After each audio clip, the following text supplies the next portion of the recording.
welcome to Living Title IX with Betsy. That's me. Today we're going to talk a whole lot about support, and more support for the parties going through your Title IX process. So I want to start out by letting you know that there's two big things that I always say in our trainings with institutional compliance solutions. The first one is transparency is kindness. And we are going to do an entire episode on transparency is kindness. It's so important. It's like one of the most important things for me.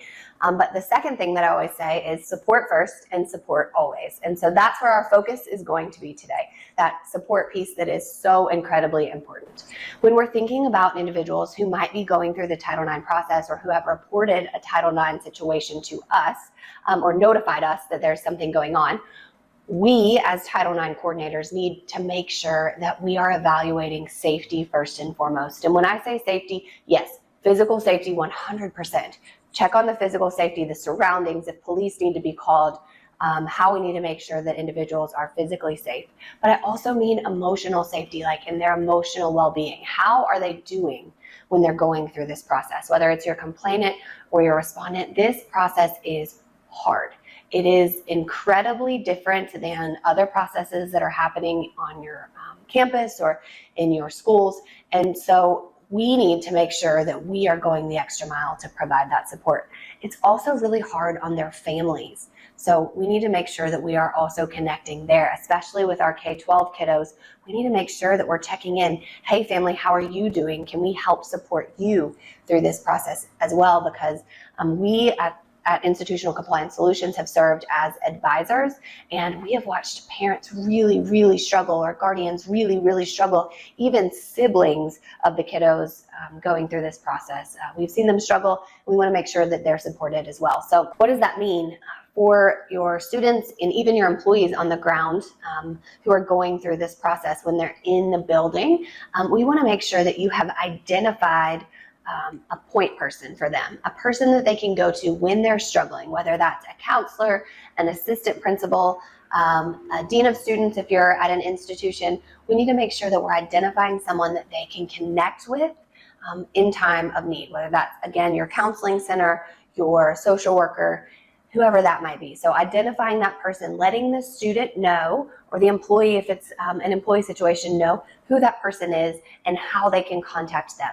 Usually I like to see if there's already a connection that they might have with someone, either in the building or on campus, and facilitating a connection regarding this Title IX situation for them there as well. And then this always comes to us, like, what if someone doesn't want the support right now?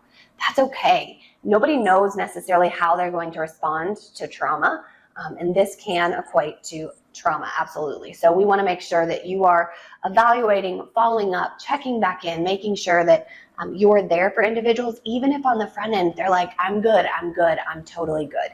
So some things that we want you to look out for with your students is, are they withdrawing from their friend groups? Are they withdrawing at home? Are they stopping participation in activities they might have usually participated in? Are they struggling with their grades that in ways that they haven't before?